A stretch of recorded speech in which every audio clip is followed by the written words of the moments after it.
जय जगन्नाथ दर्शक बंधु आसतु जानिबा आजिर मुख्य खबर उपरे। नंबर 1 18 दिन में 31 घंटा चली पारा ना विधानसभा।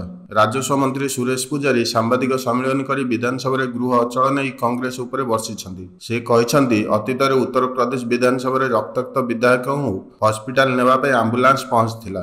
ए पृष्ठभूमि ओडिशा विधानसभा शांति अच्छी प्रतिवाद कर ढंग अच्छी। आचरण संस्कार धीरे धीरे विधानसभा और ओडिशावासी को अपमानित करुछि। महिला बाचस्पति सामने हुइसिल मारिबा, पोडियम ऊपर को चढ़ा एवं घंट बजाइबा, अष्टप्रहरी घंट गिनी मृदंग बाजिबा देखिछि, किंतु गृह भितर यह सब ठीक नुहे। समाधान पाई तृतीय थर सर्वदलीय बैठक डाकी सारिलेणी। 18 दिन भितर 31 घंटार कार्य हो पारि नाही। नंबर 2 चिटफंड क्षतिग्रस्त फेरी पाइबे टंका। सोमवार विधानसभा यही सूचना देछन मुख्यमंत्री मोहन चरण माझी। राज्य में एजावत 96,474 क्षतिग्रस्त 45 कोटी 96 लक्ष फेरस्त करा जायछि। नुआ सरकार टंका फेरस्त प्रक्रिया को सरलीकरण करिसेंति। चिटफंड टंका फेरस्त नहीं नुआ निर्देशावली प्रस्तुत चलछि। अवशिष्ट जमाकारी को फेरस्त पई त्वरित पदक्षेप निया जाउछि। नंबर 3 राजधानी रे आईन श्रृंखला नियंत्रण पई नुआ प्रस्ताव। अपराध नियंत्रण सह आईन श्रृंखला संभाळिबारे नयात हेउछि भुवनेश्वर ईपीडी पुलिस। प्रस्ताव अनुसार 2 भाग हेबो भुवनेश्वर ईपीडी।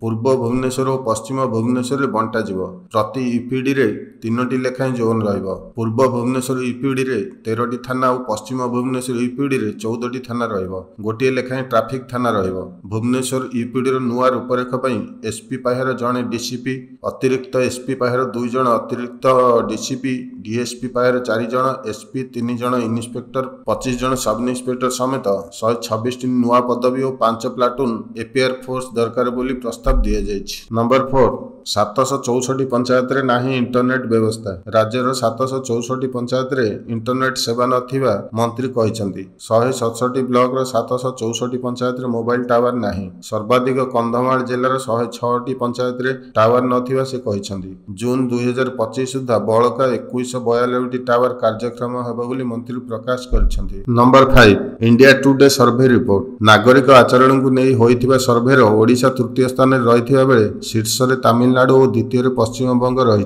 केरल 5म स्थान रे अछि। साधारण परिवहन भड़ा किभली लोक एड़ाइबा को चेष्टा करिथांदी ताहा एही सर्वे दर्शा जायछि। नागरिक आचरण सर्वे रे बिना टिकेट रे यात्रा करिबा, बाहर आवर्जना पकाइबा, हैरानी रे पड़िथिबा लोकन सहायता देबा आदि नै लोकन मनोभाव को परखा जायछि। नंबर 6 राजधानी रे नकली पुलिस ऑफिसर। राजधानी रे धरा पड़िले नकली डीएसपी। चाकरी करे देबा कही करुथुली ठकई। नाइट ब्लॉकिंग चेकिंग बेले धरा पड़िला सहीनगर पुलिस। नकली डीएसपी भद्रक मानस रंजन सेनापति बोली जना पड़ी। अभियुक्त घर पुलिस पोशाक 2 लाख रु अधिक, नकली टंका, पुलिस जोता, बेल्ट और टोपी सह नकली आईडी कार्ड, कार एवं मोबाइल जबत करिछि। नंबर 7 2025-26 वर्ष पई घोषणा हेब नुआ विद्युत दर।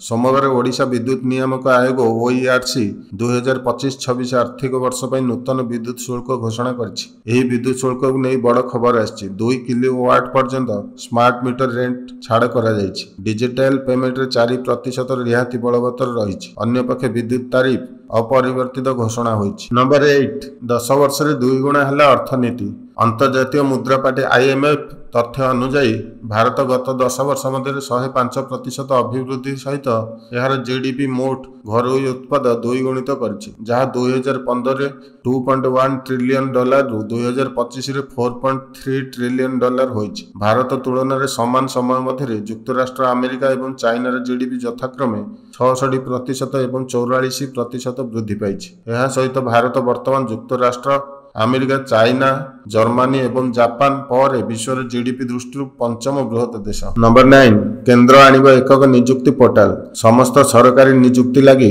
केंद्र सरकार एकक नियुक्ति पोर्टाल आनिबा योजना रखिछन्ती। कार्मिक एवं तालीम विभाग समीक्षा बेले श्री सिंह कहले टेक्नोलोजी भित्तिक संस्कार एवं नियुक्ति प्रक्रिया को त्वरान्वित करबा लगी केंद्र सरकार प्रतिबद्ध। एकक नियुक्ति पोर्टाल कार्यक्षम हेले यह नियुक्ति आशायी समय एवं शक्ति अपचय को रोकिबो। एबे नियुक्ति परीक्षा 13 17ଟି ଭାଷାକୁ ସମ୍ପ୍ରସାରିତ ହୋଇଛି। ଏହାକୁ ସମ୍ବିଧାନର 8ମ ସୂଚୀ ଆଧାରରେ 22 ଭାଷାକୁ ଶୀଘ୍ର ବୃଦ୍ଧି କରାଯିବ। ଏବେ ହାରାହାରି ନିଯୁକ୍ତି ସମୟ 15 ମାସରୁ 8 ମାସକୁ ହ୍ରାସ କରାଯାଇଛି। ଏହାକୁ ଆଗାମୀ ଦିନରେ ଆହୁରି ହ୍ରାସ କରାଯିବା ଯୋଜନା ରହିଛି ବୋଲି ଶ୍ରୀ ସିଂ ଉଲ୍ଲେଖ କରିଛନ୍ତି। ନମ୍ବର 10 ଆମେରିକାର ଏକଚାଟିଆ ନୀତିକୁ କରାଯିବନି ବରଦାସ୍ତ। ଆମେରିକାର ଏକଚାଟିଆ ନୀତିକୁ ଆଉ ବରଦାସ୍ତ କରିବ ନାହିଁ ୟୁରୋପ। ନାଟୋରେ ଆମେରିକାର କ୍ଷମତାକୁ ସଂକୁଚିତ କରାଯିବ। ଏହାର ସାମରିକ ପାଣ୍ଠି ପ୍ରଦାନକୁ ବି କମାଇ ଦିଆଯିବ। ୟୁରୋପୀୟ ଦେଶଗୁଡ଼ିକ ଏଥିପାଇଁ 5ରୁ 10 ବର୍ଷର ଯୋଜନା ବନାଉଥିବା ସୂତ୍ରରୁ ଜଣାପଡ଼ିଛି। ସାମରିକ ମେଣ୍ଟ ନାଟୋରେ ଆମେରିକାର ଯେଉଁ ସ୍ଥାନ ରହିଛି ତାହାକୁ ବଦଳାଯିବ। ଏହାଠାରୁ ଆହୁରି ସେତିକି ଅସ୍ତ୍ରଶସ୍ତ୍ର କିମ୍ବା ପାଣ୍ଠି ନିଆଯିବ ନାହିଁ। ୟୁରୋପୀୟ ଦେଶ ଓ କାନାଡା ସହାୟତାରେ ନାଟୋର ଅସ୍ତ୍ରଶସ୍ତ୍ର ଭଣ୍ଡାରକୁ 30% ପର୍ଯ୍ୟନ୍ତ ବୃଦ୍ଧି କରାଯିବ। ଫଳରେ ଆମେରିକା ଯଦି ନିଜ ଆଡୁ ନାଟୋରେ ଓହରିଯାଏ ତେବେ କୌଣସି ଫରକ ପଡ଼ିବ ନାହିଁ। ଏ ଥିଲା ଆଜିର ଗୁରୁତ୍ୱପୂର୍ଣ୍ଣ ଖବର। ଜୟ ଜଗନ୍ନାଥ।